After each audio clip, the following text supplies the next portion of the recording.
Hello, everyone, and welcome to today's webinar, Building Firms That Matter, How RIAs are Embedding Community Impact into Their Businesses. Today, we will hear from Jerry Goldberg, Wealth Division President at Focus Partners, Katrina Radenberg, Chief Investment Officer at Mariner Wealth Advisors, Deborah Shapira, Impact Lead Advisor at Brighton Jones, and Susan Teresi, Head of 1GS Strategic Partnerships at Goldman Sachs. All of our panelists today are not only leading firms in the industry, but they are all proud members of the Net Positive Consortium in Wealth Management, who is a sponsor of this webinar. The NPC is an organization consisting of wealth management and RIA leaders who have come together to collectively share their best practices on why they are choosing to be firms, leading with a net positive mindset, and how others can do the same. Net positive, in its simplest state, means to leave the world in a better place than how you found it. We will hear more about the NPC, how you can access their resources, and even become a member towards the end of our webinar. But first, let's learn about the member firms here and how they are embracing community service as a core part of their culture and their strategy. What if community impact wasn't just a nice to have, but a measurable driver of firm growth, culture, and client loyalty? In this webinar, senior leaders will share how they are embedding purpose-driven initiatives into the core of their business strategies. Key takeaways from today's webinar include practical examples of community engagement programs that work, creative ways to mobilize and inspire team participation, how impact initiatives strengthen client loyalty and referral activity, and the business case for purpose-driven leadership in wealth management.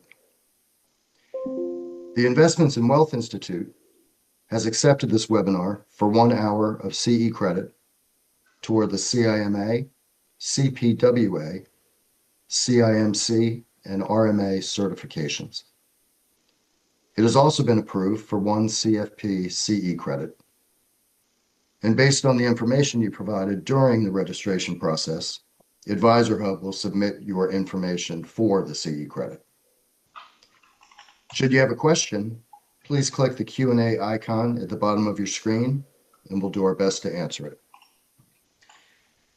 And now to kick us off, here's Jerry Goldberg. Thank you, Patrick, and good afternoon, everyone. It's really exciting to be here. I was asked to just share a couple minutes before we get into the main event, but to just share some perspective on the Net Positive Consortium. As Patrick alluded to, there was some inspiration behind why or how this was founded. It was inspired by the book, Net Positive, How Courageous Companies Thrive by Giving More Than They Take. The author, Paul Pullman and Andrew Winston. And one of the driving forces behind this initially, and the person who invited me to also get involved, was Michael Nathanson, a good friend and former CEO of the Colony Group and then subsequently Focus. And it's just been such an amazing experience to learn about best practices, even for those of us who are doing this on a regular basis. Having an opportunity to be able to connect with other like-minded professionals who really appreciate and understand how important it is, what a responsibility that we have as professionals, as leaders within the investment realm, within the wealth advisory community. And it's not just good. It doesn't just feed the soul, but it also is a great way to attract and retain really, really talented people within our industry. So we're going to get into that, but I wanted to just take a moment, though, to hit on a few things. 1, 5 key pillars of Net Positive Consortium. 1, community. 2, clients. 3, team members, 4 is our industry, and then last but not least, the planet. Now, as you're going to hear as we unpack the subject matter today, there is nobody has a monopoly on doing this in one particular way, and this is the way it has to be done. There's lots of different ways to be able to have that net positive impact. But it'll be exciting to hear and to really kind of delve into this with you. Some of the other people that I just want to share gratitude with, besides Patrick and of course the Advisor Hub, Suzanne Syracuse, who is just an absolute ball of energy and just brings so much wisdom and makes our organization so much better than it would be without her contribution. And then certainly the executive committee members like Grant Rorden, who's also the co-chair of our effort, along with me. He, as well as Carrie Delgott from Westcott, they do some wonderful things. Certainly Kate Healy, an amazing, really just thoughtful person. JC Abuzad, and then of course Kevin Corbett. So just wanted to give a shout out to all of them because we try our very best, but always love to get feedback from members and are interested in sharing with other people that are considering membership. So lastly, I'll just say I'm super excited to be a panelist along with Deborah Shapiro and Katrina Radenberg, and then none other than Susan Teresi, who's going to be moderating our panel discussion today. So without further ado, I'm going to hand it off to you, Susan. Well, thank you kindly, Jerry. So for all of you on this webinar, you're stuck with me for the next 50 to 60 minutes for continued education. So with that, we're going to kick it off with our panelists with just, we all have to do our continued education. So we're going to try to have a really thoughtful conversation and by the way, there was a discussion, there'll be no slides today. So thoughtful conversation, and we'll go back and forth. But let's kick it off with all of the panelists. I thought it would be just interesting to see who's on the panel, but also who's really part of Net Positive. So if each of you could start, and maybe Deborah, you could start, or Katrina, Jerry already started. So how about we could tell us one thing about each of you that we might not know, and it could be related to giving back, or it could be just generic. If each of you could share just for the audience to get to know you a little personally versus just their CE requirement.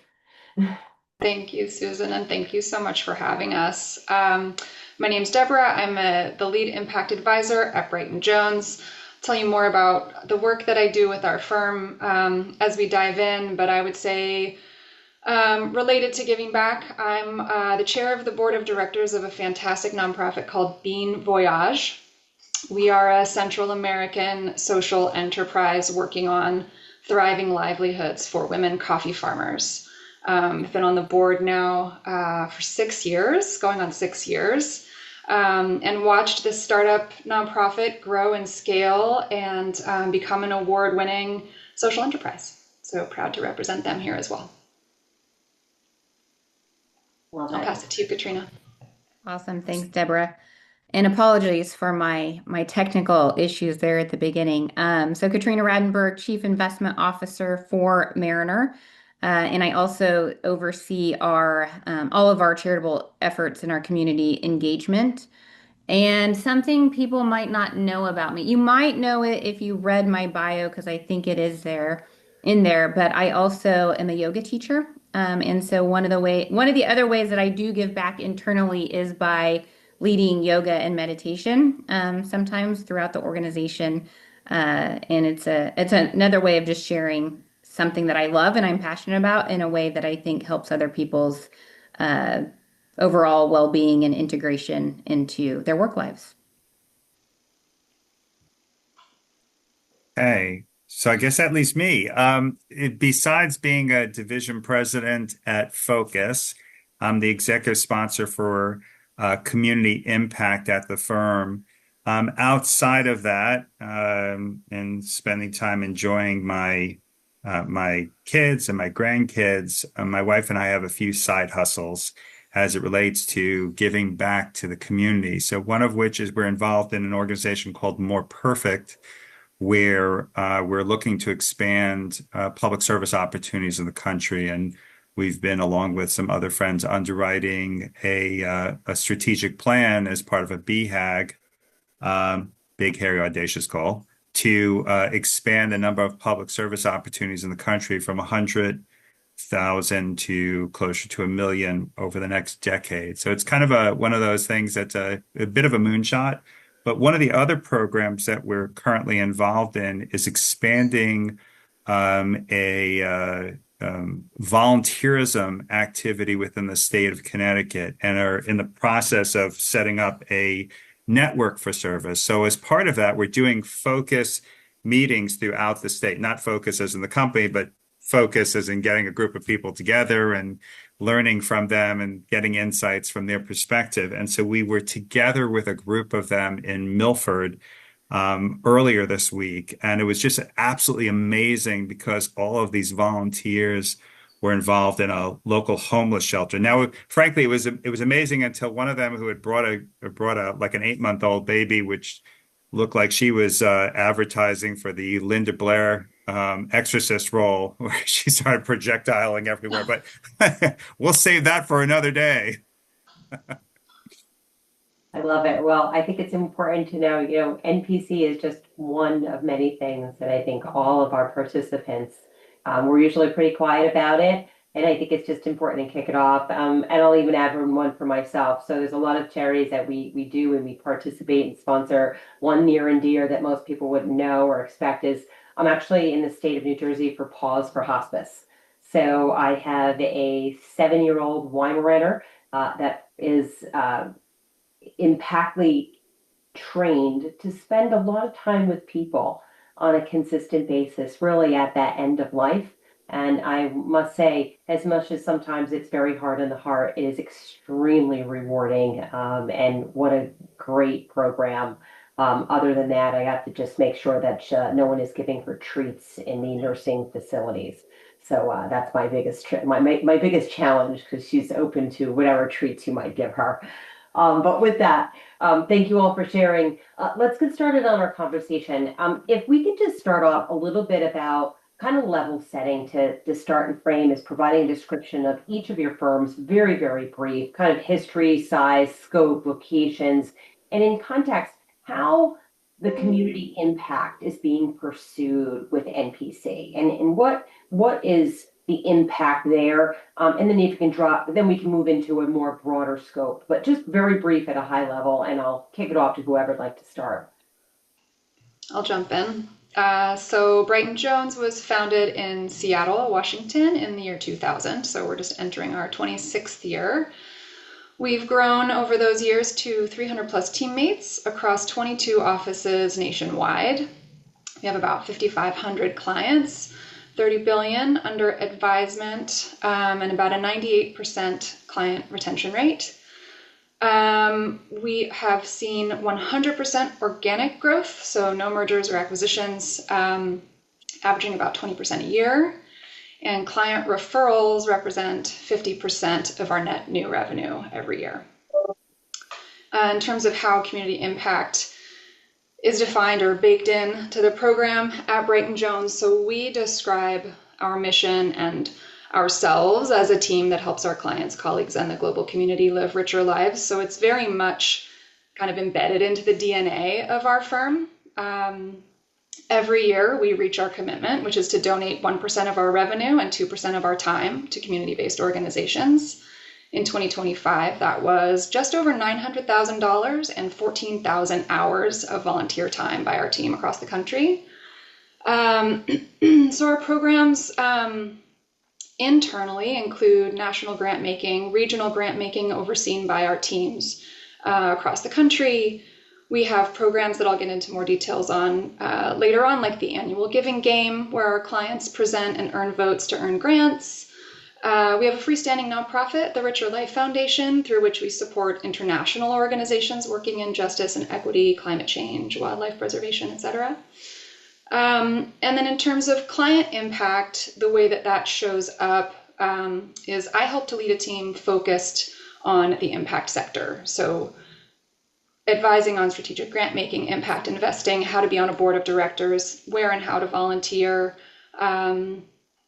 I just ran the numbers this morning. Our clients over the years, if we look just at Fidelity Charitable, which is the primary place where our folks are holding their donor advised funds, so this is not going to count, required minimum distributions, check writing, et cetera, but our clients have put $346 million into DAFs and pushed $245 million out. So we rely on this team of folks to really help our clients walk the walk as well.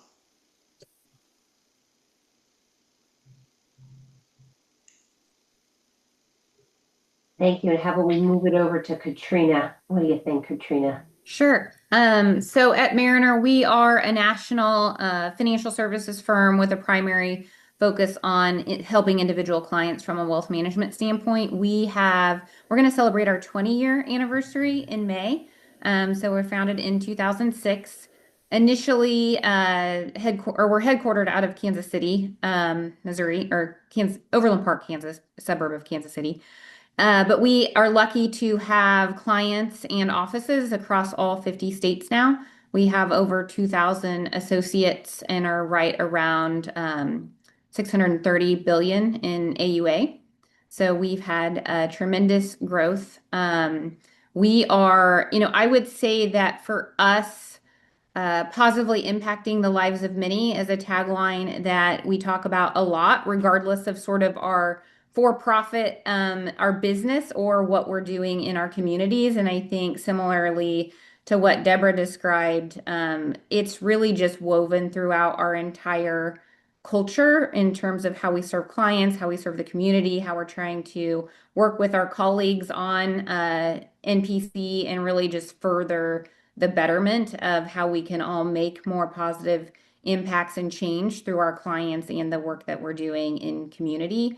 We have there's several different things that we'll probably get into more, so I won't talk at length in the intro about what we do, but I think one of the most important things to highlight as we think about our community give back is we started our own internal Mariner Foundation in 2009, which is really just a way for our associates to give back through both time and dollars. And we have had a 75% participation rate in that, meaning people giving back of dollars, and we match those dollars from a company standpoint. And just last year, we crossed $10 million in giving back to our community. So it was a really big and fun milestone. And I'll talk probably a little bit later about some of the ways that we really keep people connected from giving back into the communities and really trying to instill that culture as we continue to grow at the pace that we're growing. And Jerry, we'd love to hear from you too.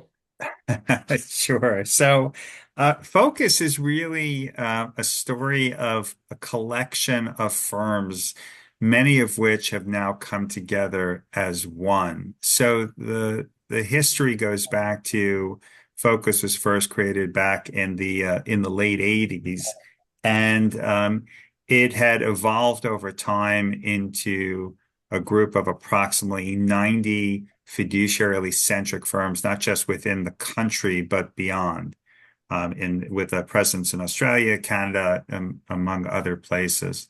And there was, in 2018, company went public, and then CD&R came in 2023, and ended up taking that company private. Now, at that time, there was a keen interest to bring together a number of those firms into what is now known as Focus Partners Wealth. And so it's really, that's really where we'll begin our story, because it provides appropriate context, because over the last 18 months, in excess of 30 companies that were previously independently operating have now come together under that one banner, that one flag. So Focus Partners Wealth is currently responsible for in excess of $200 billion of AUM, probably closer to 225. And all of Focus, all in both Focus Partners Wealth and then all the other Focus related firms, which there's probably about 50 or so is responsible for approximately $500 billion of assets under management. What's really exciting for somebody like myself is that when you bring together 30 some odd firms under one roof with different backgrounds, different priorities, different life experiences, different ways that they define impact, it's really exciting to be able to harmonize what that looks like going forward, and how do we prioritize. And so it's been an amazing journey for me to get to know people throughout the country better. We have over 100 offices within the states. And I'm looking forward to, as we continue our discussion today, to unpack specifically how we've been accomplishing that. Well, all three of you had a perfect segue to our next questions, and I think a lot of you anticipated it. But I think for the audience, just to see that the individuals here not only have passion, but behind them, these are really well-oiled machines that have people behind them and have been committed this for a long time. And it is commendable to see what you've put together. And if anything, you can see through the speakers, they smile as they speak. And that's probably the most important part. So with that, Deborah, I'll kind of probably get back to you first because you were the first one who referenced it, is really describing the community service programs, the charitable partnerships that you've kind of employed. And then, what are the employee-led initiatives that happens? And then wrapping all of that information is, how does that change, enhance, modify your culture for people that have been with the firm for a long time? Or maybe you're able to express that when you're looking to add new people to your team to make sure that they embrace. So we would be interested to see if you could kind of kick off that discussion with all of us. Sure. Yeah. And Katrina and Jerry, please feel free to jump in. I definitely don't need this to start off as a monologue. So let's see, I'm gonna try to take those in order, Susan. So first, what are some of the programs and partnerships that we rely on? So internally, I can point to a handful of things. Maybe one of the most enjoyable for us as a team is one piece of our culture, and we don't think of it as a perk, we really think of it as a piece of our culture, is unlimited volunteering time off. With matching dollars available against the hours that you volunteer, knowing that we have folks on our team that range from their first year out of college to heading toward retirement. Not everybody has dollars to give to be matched by the firm, so we match volunteer hours as well. We have, I mentioned this in brief earlier, we have national grant making that we do as a firm, and we also have employee-led regional philanthropy committees. So we've taken real effort to decentralize and democratize our giving by enabling our regional teams to select community-based organizations that represent them, that represent their clients. Nationally, utilizing the Richer Life Foundation, we put up disaster relief funds when there are massive crises around the world.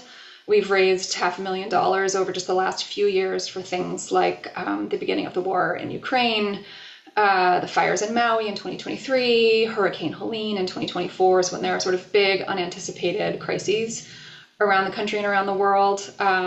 We provide sort of one-stop, efficient, reputable grant making opportunities for folks who are looking for a way to answer the call of how do I help in a moment of crisis. We take our clients on transformational trips to meet community leaders around the world who are doing interesting things in social impact and environmental impact. We've got kind of a beautiful list of things I can talk about. I don't want to monopolize too much of the time, but I do want to get to the second part of your question, which is how does that translate into firm culture, and maybe even touch on how it translates into client relationships as well. So we are proud winners of 15 consecutive Best Places to Work awards.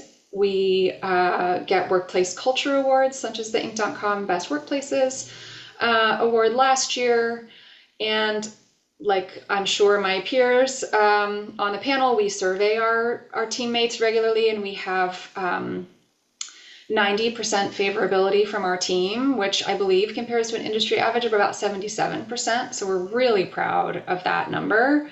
And consistently, our teammates respond that they understand and care about the mission and the values of Brighton Jones as a firm. So it really does feel like our commitment in these arenas is a differentiator that helps folks find us and stay with us.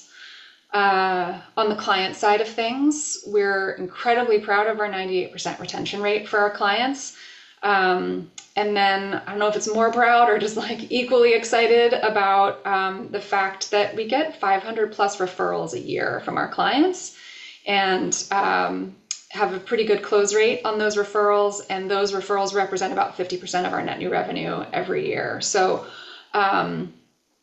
I do not think that those things are distinct from one another. I really do believe, and we see it in our teammate surveys and our client surveys regularly, that our commitment to social impact, both locally and internationally, is one of the differentiators for how folks find us and what makes them stay.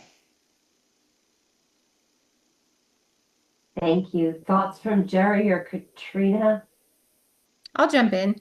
So I think, as I alluded to Mariner Foundation earlier, I've seen that be something that connects everyone across the whole organization, sort of regardless of role. So as you think about us growing from, 100 people to over 2,000 people, how have we really been able to keep our culture of care alive? I think one of the ways is having ways that we're giving back that really can serve as kind of cultural glue, so to speak, in terms of really bringing our value of caring for others to life. I think you see it also in terms of it ends up being something we talk about as we're recruiting people, new advisors or new associates generally, is just that we can show and point to the participation as showing how committed we are to giving back to our communities and ensuring that we're providing avenues for people to really feel connected to each other internally, but also to our community impact. Switching gears a little bit too is like, tying it into the business side. Does it affect the way that you lead?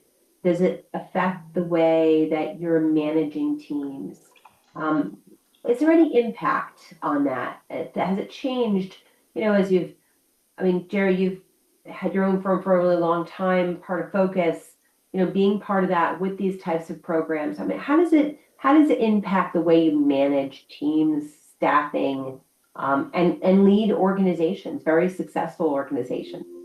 Oh, it most definitely is relevant and an important part of how we approach, not just from a leadership perspective, but from a support perspective. When you end up bringing together several firms from different backgrounds, proud traditions, and there's a lot of things that are by definition change when you come together, but they all have seen some sort of benefit, some sort of positive associated with coming together and aligning. And at the same time, how do we respect that which was different in each of their legacy cultures? So one of the things that we did was we started off by surveying our team members to see what was important. Because as I alluded to before, there are lots of different ways of accomplishing being net positive. And one of the ways that was really important for some of our team members was medical research and supporting that. We, as a firm, have a commitment and a strategic relationship with, as an example, the National Brain Tumor Society, which we've committed to over $500,000 to supporting some of the exciting and innovative work that they're doing to address that. But that's just one small example. We have some team members that are really excited. What fills their cup? Well, addressing food insecurity. And so that's something that, as part of our initial work on this, is like, okay, well, where do you begin? let's ask people's perspective. Let's ask their opinion, find out what's important to them. And we saw different categories, those just being two examples of where our advisors, where our team members were passionate. And we created what we'll generally refer to as a community champions program, where those are, well, I'll say are the super users or the people who are really super volunteers that and they provide advocacy and help to facilitate and celebrate the innovation and work that's being done throughout the country. And we're still, as I said, even though we have a long and proud tradition through these various firms, as a single entity in our current construct, we're still relatively young. So it's been exciting how that comes together. So coming back full circle to your question as to how does that impact the way we approach leadership, I'll give you one small anecdotal example.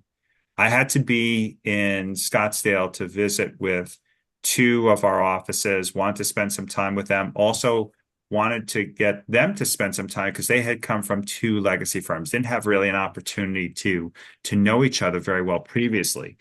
Now, there's a lot of different ways you could facilitate people getting to know each other. We could all sit around over air-conditioned conference rooms, come up with really silly and awkward icebreakers, and then we get there one way or another. Or we can go ahead and we could organize with a local food bank an opportunity to sort food together as a team, one team pulling together. And you know what's amazing about this is that it's not just about doing good, which is obviously, I think, what motivates the vast majority of us, but it also creates connection. And through connection, trust is built. And when you have trust, anything is possible. So I can tell you at the conclusion of the time that I spent with those two teams, and yeah, we got a chance to have some cocktails afterwards as well. There was the amount of work that we had done, the progress that we had made in getting a chance to know each other better was so far advanced by having that time working together for a common purpose. As an example, and then I'll be quiet after this. General Stan McChrystal wrote this wonderful book, Team of Teams, and it talks about how you build those relationships. How do you make that connection? He also happens to be huge in the public service movement. And how do you, and he was responsible for pulling together JSOC, bringing together all these divergent world-class warriors and subject matter experts within the U.S. military, whether you were a SEAL or whether you were part of the CIA or you're part of NSA or Delta Force, but each of them have their own language. Each of them have their own way of doing things. Whereas if you bring them together and create connection, anything's possible. I love it. I think we all love it. And I do think I've never seen you light up so much other than that food bank. And I must say, you will probably have great stories for years to come and those individuals that you remember. And, it is about fun. We all love work and we all learn certain days are tough. But I think having that camaraderie and also having the community fosters, at times I always say, we spend more time with each other at work than we do with our significant others at times, in good, bad, and indifferent. And we have disagreements. So to have something like that, I think that really bonds people. And Katrina was how we all, for all of the audience, we all kind of combined together with coming up with questions. So this way it didn't come from one person again, it was all of us together collectively. And Katrina, you pointed out something great. You pointed out, like, have you ever felt any tension between businesses, between priorities and, community impact? And is there anything like that? I think it was really smart because, we are running businesses. It's not just all fun. And at the end of the day, it comes down to brass tacks. It comes down to P&L. And when we're with public companies, we're looking for stock price. So how do you manage those tensions? I thought that was such an interesting question for the audience to hear. It's not all pomp, circumstance, and fun, but if you guys can expand on that, I would really love to hear from all three of you on your views. Yeah, I'll start. And I think that's the beauty of all of this stuff. The only way we all learn together is to be real with the realities and the challenges that we face in running a business, but also making sure everybody feels really connected our ultimate purpose. And one of the ways that I think we've been able to um, balance that so well is I mean, first of all, I think we just have a lot of great people that really care about giving back. So in some ways, I think we're just blessed to have so many people that champion it and figure out how do we just balance that on our own, right? But I think the other way we've been able to do it is, I mean, we specifically call out the Mariner Foundation and whatever our community impact goals are as part of kind of our missions and strategies of our goals for the year. So we make it known to all of our leaders across the organization that are helping to influence everyone that this is so important. It is actually part of our business goals. So that's been one. I think the other way, similar to Deborah, but not as much from a time standpoint, but we give associates 2 days off a year to give back, meaning it can be things we've coordinated, or if they just have things they love, they can go do it. So setting kind of the right policies in place too, to really show that you truly are standing behind it. And then the third example that I'll give is 2 years ago, we started what we call our Positive Impact Day, where we take one day a year as a whole company to say we are all going to go give back in some way together. Um, and we kind of do it in a week, so people have a little bit of flexibility. But for the most part, everybody is taking a day, and leadership is bought into the idea that everybody's going to take a day.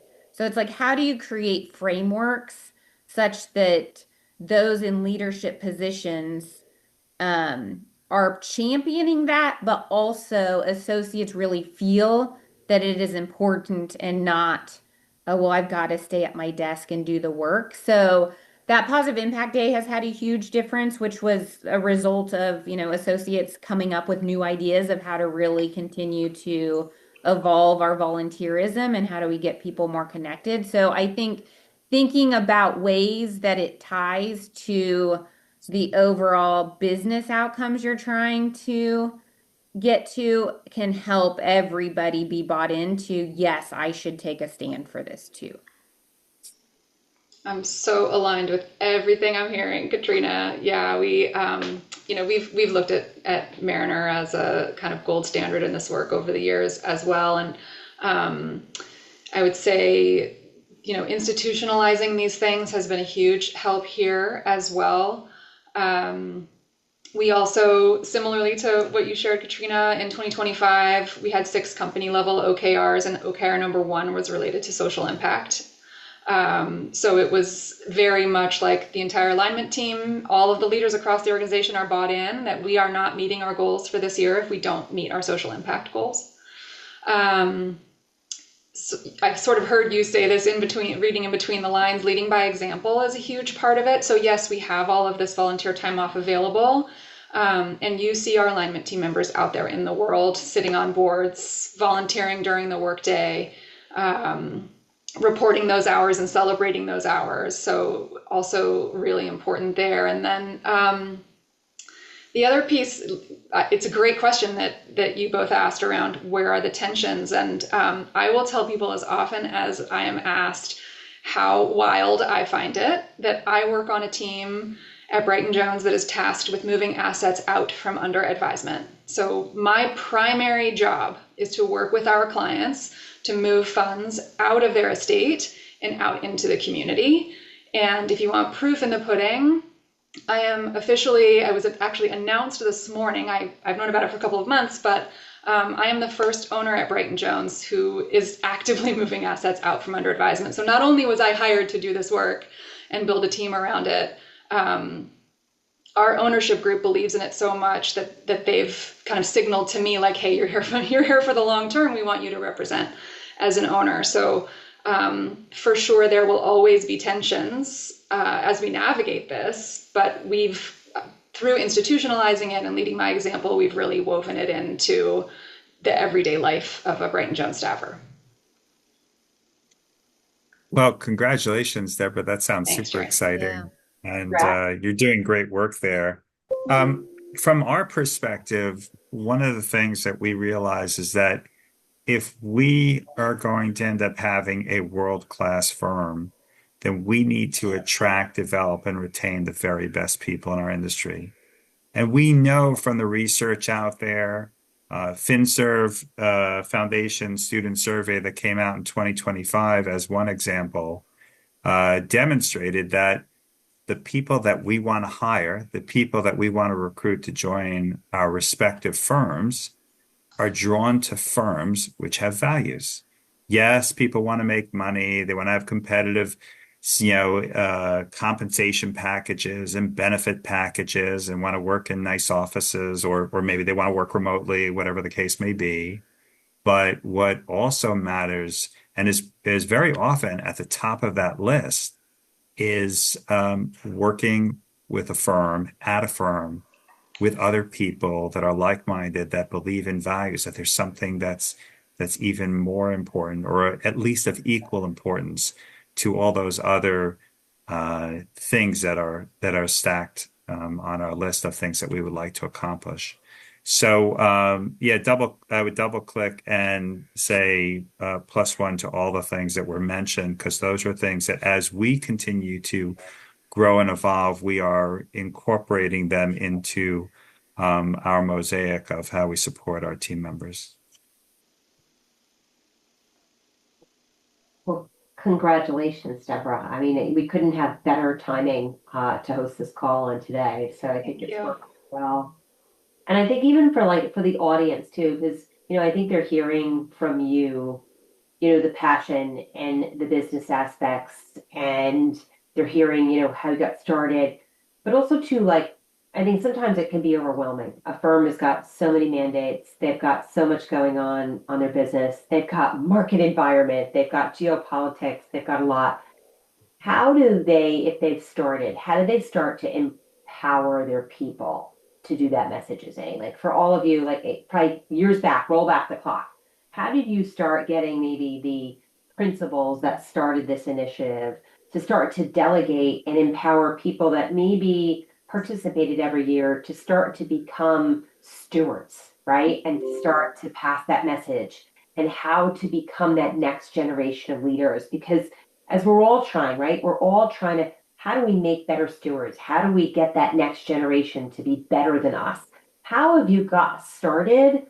What do you think some of the things that this audience should be thinking about? And maybe even if you can add a couple of stumbling blocks, just so they can think about, like, this is going to happen, be prepared, this is what to look out for. But how do we really get more people on board?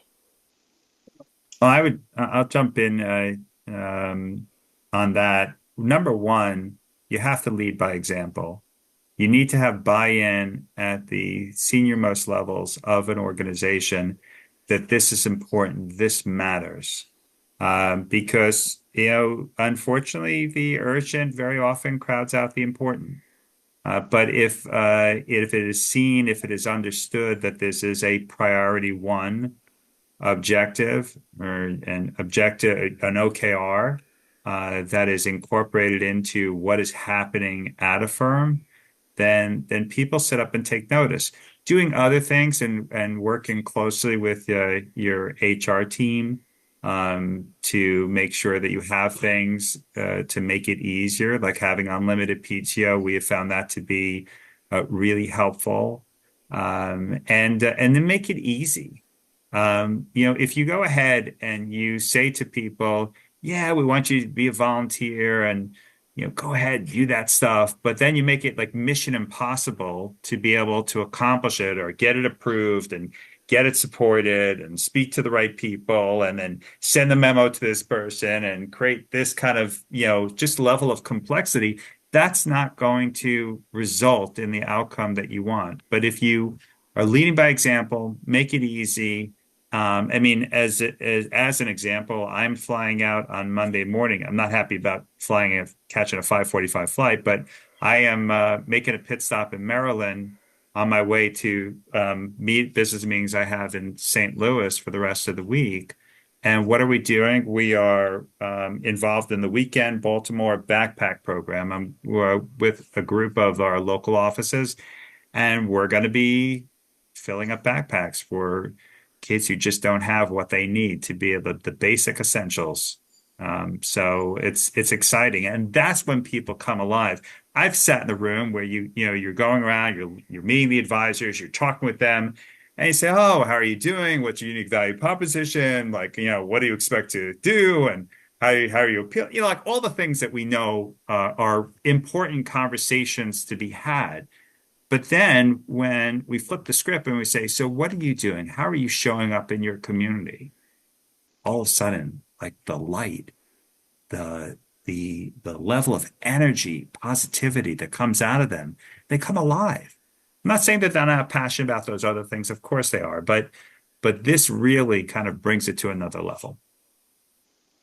I totally agree with all of that. I think listening, I would say, what would I suggest for folks who are looking to build their firms out this way is I think listening is absolutely number one. Because if you build a program, Jerry runs Focus. If he builds a program based on the things that he's most passionate about, people will do it because they told him to, because he told them to. But they aren't going to be excited about it in the same way as if he sat down with them and asked them all these great questions about how they show up in their community and then allowed them to build programs amongst like-minded folks on the team to go out and do the things that are meaningful to them. I think the decentralizing and the empowering teammates to lead the process as opposed to just fall in line, I feel like is a hugely important part of it. And then we've all talked about this, but I think institutionalizing the pieces of it that matter and making sure that you're measuring it, figure out how many people are showing up. We were joking as we were preparing for today of, how many people signed up to attend today's webinar and how many people do you think will come? And make note of which events people are, these are obvious things to say out loud, but make note of when your team is showing up with enthusiasm for things and when they're showing up because they think they are supposed to and when they're not showing up at all.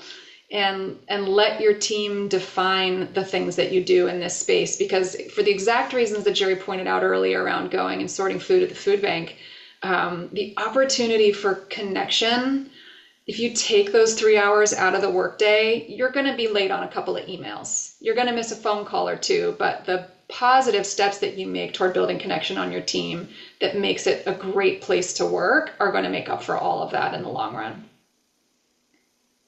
Yeah, the only thing I would add is more specific or tagging on what Deborah already said, but more specifically, I think part of our success has been, when we started all this in 2009, I don't think we understood how important it would become to our culture and even our brand. But I think it's been so successful because it's all been put in the hands of associates.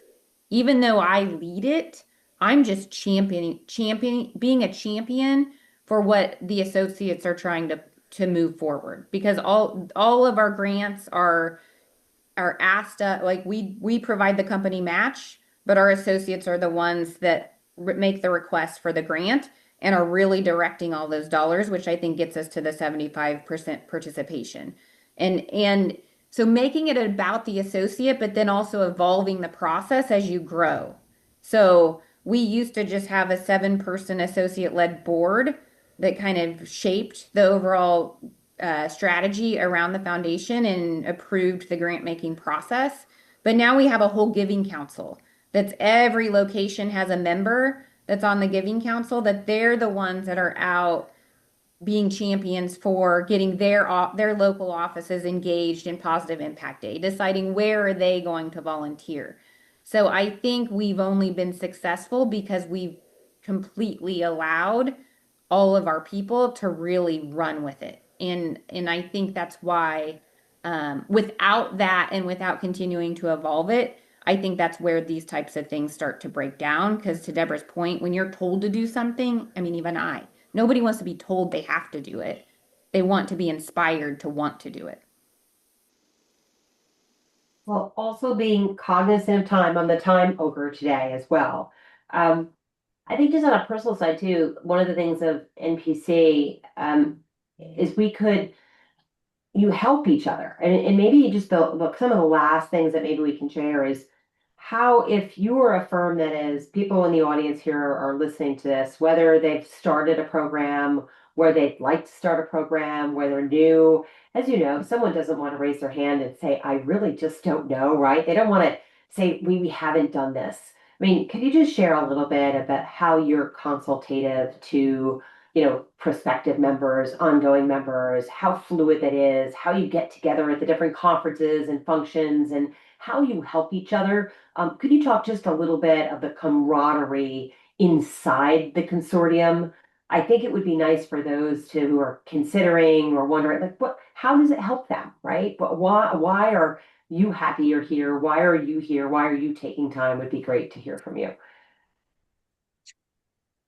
So I'll take a stab at that. For those people who you have access to open resources, like if you're not a member of Net Positive. So that is a something that's available to people. Best practice guides and executive briefs on things that have worked, assessment tools to benchmark your firm, webinars, videos, case studies. If you become a member, then you take a Net Positive pledge, you participate in peer collaboration on study groups, and then you could start tapping into other things like mentoring. I can tell you that I've had firms that I previously didn't have any sort of interaction with have reached out and said, "Hey, we met at this conference, and you were talking about that. Can you unpack that a little bit and share with me how you got that off the ground, or what might work?" And I will tell you that not just myself, but the other people that I've met through the Net Positive Consortium have been very giving and sharing of information, because we really see this as being not only something that's beneficial for our respective firms, but it's beneficial for our industry. It's no secret that we have quite a few advisors within our industry that are older, and we want to be able to attract best and brightest people into our industry.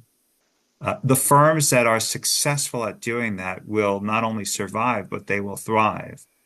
And those that are not, well, it'll be something different for them. So this is something that is so important for not just each of our firms, but for our industry. And oh, by the way, you're doing something good at the same time. Thank you. And I would say a shout out to Suzanne Syracuse, who's not presenting today, but she is the rock star that has gotten many of us, 100%. To understand that. She's probably the best person to hear from in so many facets. But so we've passed the time for continued education. We're right at that time for event. Is there any closing thoughts or questions I might have forgotten? Anything else that we should be telling the group, or how to reach us? What would you suggest? Katrina, Deborah, Jerry, any thoughts? I'll share one quick thought. I think this was a question that Katrina put to the panelists. And just looking at my notes, what responsibility do wealth managers have, not just to our clients, but the broader health of the communities those clients are a part of?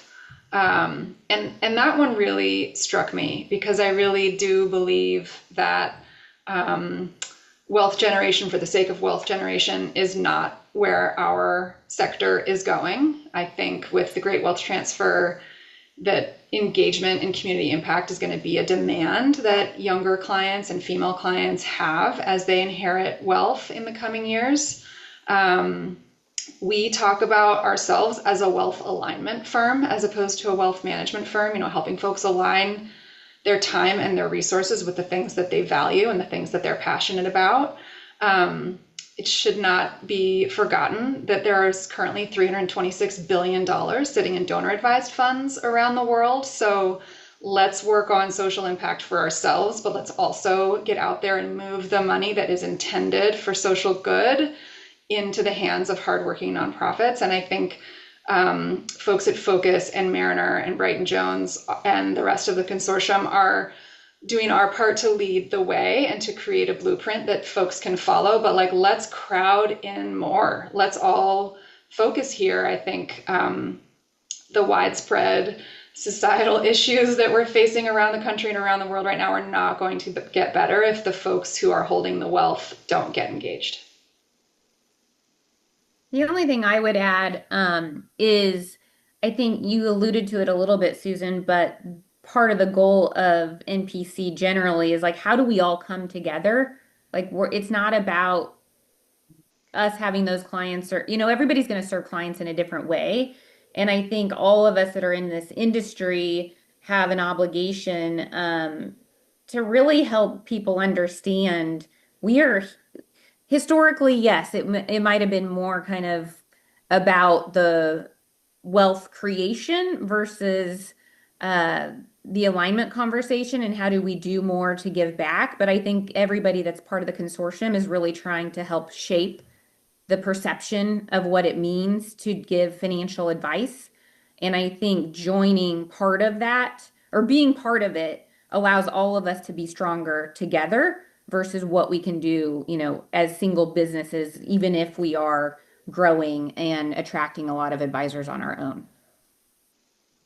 We have a very simple philosophy, which is to recognize that today is the first day of the rest of our lives. We talk to our clients about living with intentionality. And so through this work, we can also do that for our firms and for our team members. And I'll just leave you with one African proverb, Ubuntu, which means if you want to go fast, go alone. And if you want to go far, go together.